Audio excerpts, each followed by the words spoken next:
Hi hello നമസ്കാരം എല്ലാവർക്കും പുതിയ വീഡിയോയിലേക്ക് സ്വാഗതം.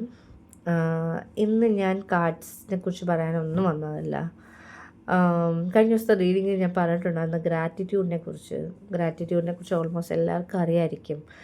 ജസ്റ്റ് ഞാൻ ഒന്ന് ബ്രഷപ്പ് ചെയ്തെടുക്കുന്നു എന്നുള്ളത് മാത്രമേ ഉള്ളൂ. കാര്യം ഗ്രാറ്റിറ്റ്യൂഡ് എന്ന് പറയുന്നത് ഭയങ്കര ഇമ്പോർട്ടൻ്റ് ആണ്. നമ്മുടെ ഓരോരുത്തരുടെയും ജീവിതത്തിൽ ഏറ്റവും ഇമ്പോർട്ടൻ്റ് ആയിട്ടുള്ളൊരു എനർജിയാണ് ഗ്രാറ്റിറ്റ്യൂഡ് എനർജി. ഗ്രാറ്റിറ്റ്യൂഡ് എനർജി എത്ര ഇമ്പോർട്ടൻ്റ് ആണെന്ന് ഞാൻ ഇങ്ങനെ എടുത്ത് പറഞ്ഞതിൻ്റെ കാര്യം എന്ന് വെച്ചാൽ, നമ്മുടെ ലൈഫിൽ ഒരാളുണ്ട്, അല്ലെങ്കിൽ ആരെങ്കിലുമൊക്കെ വരുന്നു, ആരെങ്കിലുമൊക്കെ പോകുന്നു. ഓരോരുത്തരും വരുന്നതിനും പോകുന്നതിനൊക്കെ നമ്മളെ ലൈഫിൽ ഓരോരോ എക്സ്പീരിയൻസ് തന്നിട്ടാണ്. അവർ ചുമ്മാ വന്ന് പോകുന്നതല്ല, നമുക്ക് വേണ്ടുന്ന എക്സ്പീരിയൻസുകൾ അല്ലെങ്കിൽ നമുക്ക് വേണ്ടുന്ന ഗൈഡൻസ് ഒക്കെ തന്നു പോകുന്നതാണ്. അതുമാത്രമല്ല, നമ്മുടെ ലൈഫിൽ നമ്മളെപ്പോഴും മനസ്സിലാക്കേണ്ട ഒരു കാര്യം എന്ന് വെച്ചാൽ, നമ്മുടെ ലൈഫിൽ എപ്പോഴും ഈ പറഞ്ഞ പോലെ നമുക്ക് ഒരു ദിവസം ഉണരാൻ പറ്റുക. നമ്മുടെ ഏറ്റവും വലിയ ഇമ്പോർട്ടൻ്റ് ആയിട്ടുള്ളൊരു കാര്യം എന്ന് പറയുന്നത് വേറൊന്നുമല്ല, നമ്മളിൽ പല ആൾക്കാരും എപ്പോഴും ഒരു കംപ്ലൈൻറ്റ് ചെയ്യുന്ന മൈൻഡ് സെറ്റുള്ള ആൾക്കാരാണ്. ഇൻക്ലൂഡിങ് ഞാൻ അങ്ങനെ തന്നെയായിരുന്നു, അതിലൊരു ഡൗട്ടും വേണ്ട. ഇന്ന് ഞാനിവിടെ നിന്ന് സംസാരിക്കുന്നുണ്ടെങ്കിൽ ഈ കംപ്ലൈൻറ്റ് ചെയ്യുന്ന മൈൻഡ് സെറ്റ് ഉണ്ടായിരുന്ന ഞാനാണ്. ഈ പറഞ്ഞ പോലെ ഗ്രാറ്റിറ്റ്യൂഡും ഈ പറഞ്ഞ പോലെ മെഡിറ്റേഷൻസും ബാക്കി കാര്യങ്ങളൊക്കെ ചെയ്ത് ടാരോ റീഡിങ്സും ഗൈഡൻസും കാര്യങ്ങളൊക്കെ എടുത്ത് ഇന്ന് നിങ്ങളടുത്ത് സംസാരിക്കുന്നത്. ഓക്കെ, ഗ്രാറ്റിറ്റ്യൂഡിൻ്റെ ഇമ്പോർട്ടൻസ് ഞാൻ ഇത്രയും കാര്യമായിട്ട് പറഞ്ഞതിൻ്റെ റീസൺ എന്ന് വെച്ചാൽ, ഞാൻ എപ്പോഴും എൻ്റെ ക്ലയൻസിനോട് കൂടുതലും പറയുന്നത് എപ്പോഴും ഒരു ഗ്രാറ്റിറ്റ്യൂഡ് ലിസ്റ്റ് ഉണ്ടാക്കുക എന്നുള്ളതാണ്. കാരണം നമുക്ക് എപ്പോഴുള്ള പ്രശ്നം എന്ന് വെച്ചാൽ, നമുക്കെല്ലാം കംപ്ലൈൻറ്റ് ചെയ്യാൻ ഭയങ്കര ഇൻട്രസ്റ്റാണ്.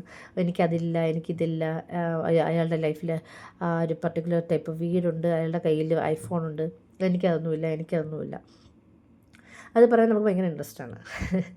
പക്ഷേ നമ്മളെപ്പോഴും മനസ്സിലാക്കേണ്ട ഒരു കാര്യം, നമ്മുടെ കയ്യിൽ എന്തൊക്കെ വേണോ അതെല്ലാം കൃത്യമായിട്ട് ദൈവം നമ്മുടെ കയ്യിൽ തരും. അതിൽ നമ്മൾ ഡൗട്ടേ വെക്കണ്ട.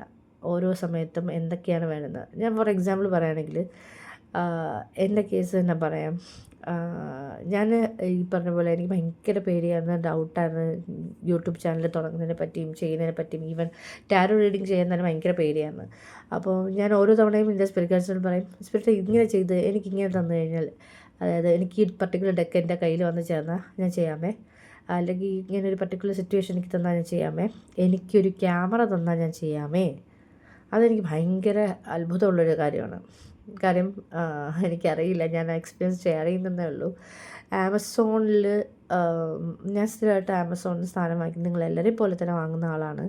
അപ്പം അന്ന് ആക്ച്വലി ഒരു വേൾഡ് ഫോട്ടോഗ്രാഫ് ഡേയുടെ എന്തോ കോമ്പറ്റീഷൻ അതിനകത്ത് നടക്കുന്നുണ്ടായിരുന്നു. അപ്പം ഞാൻ റാൻഡംലി, നമുക്കിങ്ങനെ ക്വിസ് അറ്റൻഡ് ചെയ്യാൻ ഭയങ്കര ഇൻട്രസ്റ്റ് ആയതുകൊണ്ട് ഞാൻ റാൻഡംലി അത് അറ്റൻഡ് ചെയ്തു. അത് കഴിഞ്ഞൊരു 1 മന്ത് ആയപ്പോഴത്തേനും അവിടുന്ന് അതിനകത്ത് എനിക്ക് മെയിൽ വന്നു, ലൈക്ക് എനിക്കിങ്ങനെ ഒരു ക്യാമറ ഞാൻ വിൻ ചെയ്തു എന്നുള്ള രീതിയിൽ മെയിൽ വന്നു. അപ്പോൾ അവർ ടൈം ഫ്രെയിം തന്നിട്ടുണ്ടായിരുന്നു, ഇന്ന ദിവസത്തിനകത്ത് വരും എന്നുള്ള രീതിയിൽ. അപ്പം ഞാൻ നോക്കിയപ്പോഴത്തേനും ഈ പർട്ടിക്കുലർ ഡേയിൽ ഈ സാധനം വന്നില്ല. ഞാൻ വീട്ടിലാരടുത്ത് പറഞ്ഞില്ല, കാരണം എനിക്ക് ഭയങ്കര ടെൻഷനായിരുന്നു.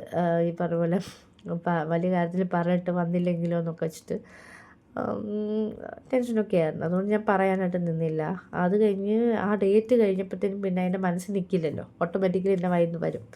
അപ്പോൾ ഞാൻ എന്ത് ചെയ്തു, ഞാൻ എൻ്റെ ഹസ്ബൻഡിൻ്റെ അടുത്ത് ഇങ്ങനെ സൂചിപ്പിച്ചു, ലൈക്ക് ഞാനിങ്ങനെ ഒരു സംഭവത്തിൽ പാർട്ടിസിപ്പേറ്റ് ചെയ്തു, ഇങ്ങനെ ഒരു മെയിൽ എനിക്ക് ആമസോണിൽ നിന്ന് വന്നിട്ടുണ്ട്, മീൻസ് ഞാൻ വിൻ ചെയ്തിട്ടുണ്ട്, എനിക്ക് വേണമെങ്കിൽ അഡ്രസ്സെല്ലാം അപ്ഡേറ്റ് ചെയ്ത് കൊടുക്കാനൊക്കെ വന്നു എന്നൊക്കെ പറഞ്ഞു. അപ്പം പുള്ളി ഒന്ന് ചിരിച്ചു.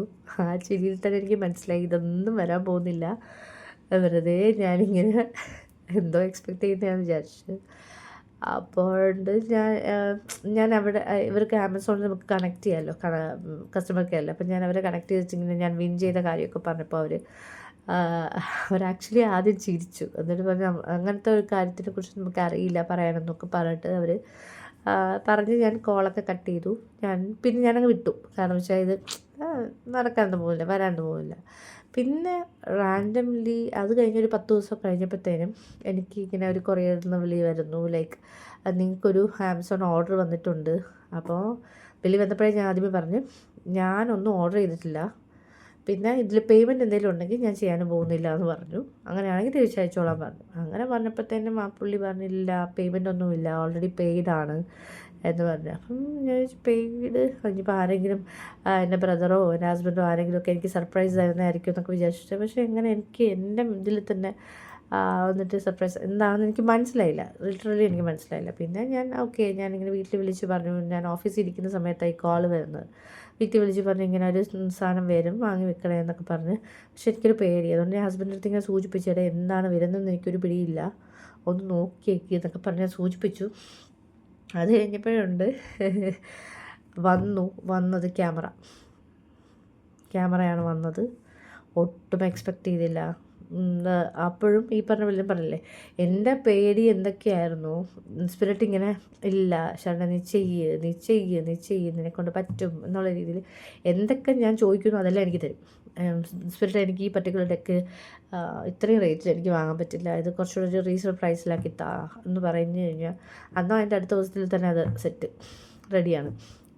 നോക്കുമ്പോൾ എനിക്ക് ഓർഡർ ചെയ്ത് വാങ്ങിക്കാൻ പറ്റിയ രീതിയിൽ എല്ലാം റെഡി. അപ്പം അതെന്ന് വെച്ചാൽ നമുക്ക് വേണ്ടുന്ന എല്ലാം സ്പിരിറ്റ് ഇങ്ങനെ അറേഞ്ച് ചെയ്ത് തന്നുകൊണ്ടേയിരിക്കും.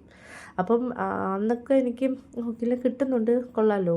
അപ്പം പിന്നെ ആയപ്പോഴത്തേക്കും എൻ്റെ ഈ കംപ്ലയിൻറ്റ് മൈൻഡ് സെറ്റ് ആ ഒരു അവേക്കനിങ് ടൈം കഴിഞ്ഞപ്പോൾ തന്നെ അതിൽ നിന്ന് ഒരുപാട് വ്യത്യാസം വന്നിട്ടുണ്ട്. ഡെഫിനറ്റ്ലി ആ ഒരു കംപ്ലയിൻറ്റ് എല്ലാത്തിനും തൊട്ടതിനും പിടിച്ചതിനെല്ലാം കംപ്ലയിൻറ്റ് ചെയ്യുന്ന ഒരു മൈൻഡ് സെറ്റ് മാറിയിട്ടുണ്ടായിരുന്നു. പക്ഷെ അതിനൊക്കെ മെയിനായിട്ടുള്ളൊരു കാരണം എന്ന് പറഞ്ഞാൽ ഈ പറഞ്ഞ ഗ്രാറ്റിറ്റ്യൂഡ് ലിസ്റ്റ് തന്നെയാണ്.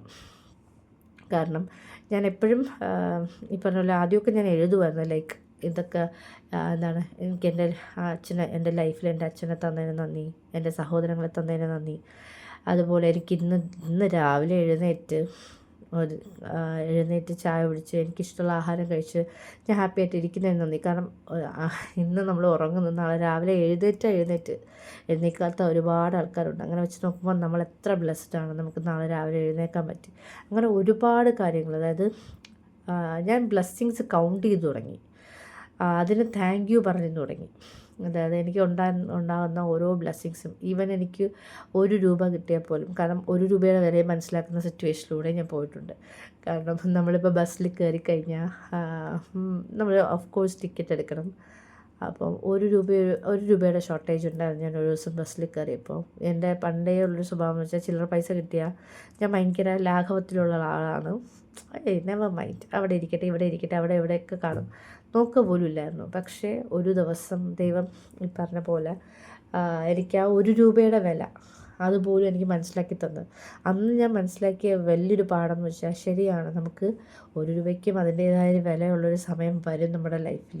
അപ്പം അന്ന് ആ 1 രൂപയ്ക്ക് വേണ്ടിയിട്ട് ഞാൻ നന്ദി പറഞ്ഞിട്ടുണ്ടെങ്കിൽ ഇന്ന് ഓരോ രൂപയ്ക്കും ഞാൻ നന്ദി പറയുന്നുണ്ട് ദൈവത്തിൻ്റെ അടുത്ത്. കാരണം ഓരോന്നും ഇതെല്ലാം എനർജീസാണ്, ഇതിനൊക്കെ ഞാൻ ഗ്രേറ്റ്ഫുള്ളാണ്. എൻ്റെ ഫുൾ ഓഫ് ഗ്രാറ്റിറ്റ്യൂഡാണ്. ഗ്രാറ്റിറ്റ്യൂഡിൻ്റെ പ്രത്യേകത തന്നെ നമ്മൾ ആ ഒരു താങ്ക്ഫുൾ എനർജിയിൽ വരികയാണ് എപ്പോഴും. നമ്മൾ നന്ദി, ദൈവമേ നന്ദി, ഭഗവാൻ എനിക്കിതെല്ലാം തരുന്നുണ്ടല്ലോ നന്ദി പറയുമ്പം നമ്മൾ എന്തിനൊക്കെ നന്ദി പറയുന്നു. ഇപ്പം നമ്മുടെ ലൈഫിൽ നമ്മളെ സ്നേഹിക്കുന്ന ആൾക്കാർ കൂടുതൽ വരുന്നു, അതിന് നന്ദി. ഇപ്പം ഓഫ് കോഴ്സ് നിങ്ങൾ ഓരോരുത്തരും സബ്സ്ക്രൈബ് ചെയ്തുകൊണ്ടിരിക്കുന്ന പലരും വരുന്നു, എല്ലായിടത്തും ഞാൻ നന്ദി പറയുന്നു. അത് മാത്രമല്ല ഞാൻ എൻ്റെ ഡിവൈൻ്റെ അടുത്ത്, കാരണം എനിക്കൊരു കളക്റ്റീവ് ഡെഫിനറ്റ്ലി ഉണ്ട്, എനിക്ക് ഡൗട്ടേ ഇല്ല. ആ കളക്റ്റീവ്സ് എന്തായാലും എൻ്റെ കൂടെ കണക്റ്റായി വരും, 100% എനിക്ക് ഉറപ്പാണ്. അപ്പം സിംപ്ലി പറയുകയാണെങ്കിൽ എന്തൊക്കെ കാര്യങ്ങൾ നമ്മുടെ ലൈഫിലുണ്ടോ, കംപ്ലയിൻറ്റ് ചെയ്യാൻ ഈസിയാണ്, നമുക്ക് അതില്ല എന്ന് പറഞ്ഞ്. പക്ഷേ നമ്മുടെ ലൈഫിൽ നമ്മൾ ആലോചിക്കുക, നമുക്കൊരു വീടുണ്ടോ, വീടില്ലാത്ത എത്രയോ ആൾക്കാരുണ്ട്. നമുക്കൊരു കാറുണ്ടോ, അതില്ലാത്ത എത്രയോ ആൾക്കാരുണ്ട്. ഒരു സ്കൂട്ടർ, ഒരു ബൈക്ക്, ഒരു സൈക്കിൾ, നമുക്ക് പഠിക്കാനുള്ള സൗകര്യം, നമുക്ക് എന്താ പറയുക, നമ്മൾ ആഗ്രഹിക്കുന്ന സമയത്ത് നമ്മൾ ആഗ്രഹിക്കുന്ന ഭക്ഷണം കഴിക്കാനുള്ള ഭാഗ്യം, അങ്ങനെ കിട്ടുന്ന ഇതിൽ കണ്ടുകൊണ്ടിരിക്കുന്ന മിക്കവാറും മെജോറിറ്റി ആളുകൾക്കും ഇതിൻ്റെ എല്ലാ ഭാഗ്യങ്ങളും ദൈവം തന്നിട്ടുണ്ട്. അപ്പം നമുക്ക് നന്ദി പറയാനാണെങ്കിൽ നമുക്കൊരു 1000 കാരണങ്ങളുണ്ട് നമുക്ക് നന്ദി പറയാൻ. പക്ഷേ നമ്മളെപ്പോഴും പ്രിഫർ ചെയ്യുന്നത് നന്ദി പറയാനല്ല, നമുക്ക് എന്തില്ല എന്ന് വിളിച്ചിട്ട് മറ്റുള്ളവരുമായിട്ട് കമ്പയർ ചെയ്യാനാണ്. കമ്പാരിസൺ വരുമ്പോൾ നമ്മുടെ എനർജി ഭയങ്കരമായിട്ട് ഡൗൺ ആവുന്നത് മാത്രമല്ല, ഈ ഗ്രാറ്റിറ്റ്യൂഡിലൂടെ നമ്മുടെ ലൈഫിൽ നമ്മൾ പല നല്ല കാര്യങ്ങൾ മാനിഫെസ്റ്റ് ചെയ്ത് കൊണ്ടുവരുന്നുണ്ട്. നമ്മൾ എത്രത്തോളം ഗ്രാറ്റിറ്റ്യൂഡ് എനർജിയിലിരിക്കുമോ, താങ്ക്ഫുൾ എനർജിയിലിരിക്കുമോ, അങ്ങനത്തെ കാര്യങ്ങളല്ല. ഇപ്പം ഞാനിപ്പം ഒരു 100 രൂപ സ്പെൻഡ് ചെയ്യുമ്പോഴും എനിക്ക് ആ സ്പെൻഡ് ചെയ്യാൻ പറ്റുന്നുണ്ട്, എൻ്റെ കയ്യിൽ ഉള്ളതുകൊണ്ടാണ് അത് സ്പെൻഡ് ചെയ്യാൻ പറ്റുന്നത്, അത് ഞാൻ താങ്ക് യു പറയും. കാരണം ഡെഫിനറ്റ്ലി അത് 10 മടങ്ങായിട്ട് വരും. ഓക്കെ, എൻ്റെ ലൈഫിൽ എൻ്റെ എന്താ പറയുക, ഓരോരുത്തരും എൻ്റെ ലൈഫിലുള്ള ഓരോരുത്തർക്കും വേണ്ടിയിട്ട്, ഹസ്ബൻഡ്, കുഞ്ഞ്, അച്ഛൻ, അമ്മ, സഹോദരങ്ങൾ എല്ലാവർക്കും വേണ്ടി ഞാൻ ഓരോ തവണ എല്ലാവരെയും നന്ദി പറയും. കാരണം അവർ ഓരോരുത്തരും എൻ്റെ ലൈഫിലെ വലിയൊരു ബ്ലെസ്സിങ് ആണ്. അത് എത്ര വലിയ ബ്ലെസ്സിങ് ആണെന്ന് പറഞ്ഞറിയിക്കാൻ പറ്റില്ല. അത്രയും വലിയ ബ്ലെസ്സിങ്സാണ്. അപ്പം ആ ബ്ലെസ്സിങ്സും അവരുടെ ലവ് എനർജി ഇതെല്ലാം പിന്നെ ഭയങ്കരമായിട്ട് എന്താ പറയുക ഗ്രേറ്റ്ഫുൾ ആവുന്ന കാര്യങ്ങളാണ്. അപ്പം സിംപ്ലി പറയുകയാണെങ്കിൽ നിങ്ങളുടെ ലൈഫിൽ എന്ത് കാര്യം ഉണ്ടെങ്കിലും ഒരു കുഞ്ഞു കാര്യം ഈവൻ നിങ്ങൾക്ക് ഒരാൾ കൊണ്ടുവന്ന് എന്താണ് ഒരു ചെറിയ മുട്ടായിയാണ് തരുന്നതെങ്കിൽ പോലും താങ്ക്ഫുൾ ആയിരിക്കുക. ഓക്കെ, വെച്ചാൽ അത്രയും താങ്ക്ഫുള്ളായിട്ട് തന്നെ നിങ്ങളുടെ ലൈഫിലിരിക്കുക. ഒരു കുഞ്ഞു സാധനം കിട്ടുന്നത് ചിലപ്പോൾ ഒരു ബട്ടർഫ്ലൈ ആയിരിക്കും നിങ്ങൾ കാണുന്നത്, അതിനും താങ്ക്ഫുൾ ആവുക എന്ന് ഞാൻ പറയും 100%. കാര്യം എന്ന് വെച്ചാൽ ആ ബട്ടർഫ്ലൈയുടെ ഭംഗി അറിയാനോ കാണാനോ അത് ആസ്വദിക്കാനോ പറ്റാത്ത എത്രയോ ആൾക്കാർ നമുക്കിടയിലുണ്ട്. അപ്പം നമ്മൾ എത്രത്തോളം ബ്ലെസ്ഡാണ്. ആ ഒരു ബ്ലെസ്ഡ് ഫീലിംഗ് എപ്പോഴും കൊണ്ടുവരിക.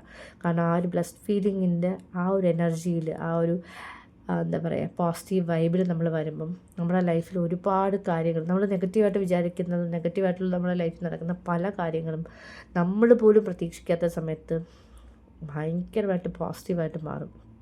നമുക്ക് ഹെൽപ്പ് കിട്ടില്ല എന്ന് വിചാരിക്കുന്നിടത്തുനിന്ന് നമ്മളൊട്ടും പ്രതീക്ഷിക്കാത്ത ആൾക്കാരിൽ നിന്ന് നമുക്ക് ഹെൽപ്പ് കിട്ടും. അതാണ് ആ ഗ്രാറ്റിറ്റ്യൂഡിൻ്റെ പവർ, അതിൻ്റെ ഒരു എനർജി, അതിൻ്റെ ഒരു എന്താ പറയുക ശക്തി എന്ന് പറയുന്നത് ഭയങ്കര ഹ്യൂജാണ്. So be always in gratitude mode. നിങ്ങൾക്ക് അതിൻ്റെ എല്ലാ ബ്ലെസ്സിങ്സും ഉണ്ടാവും. Thank you so much for connecting. By.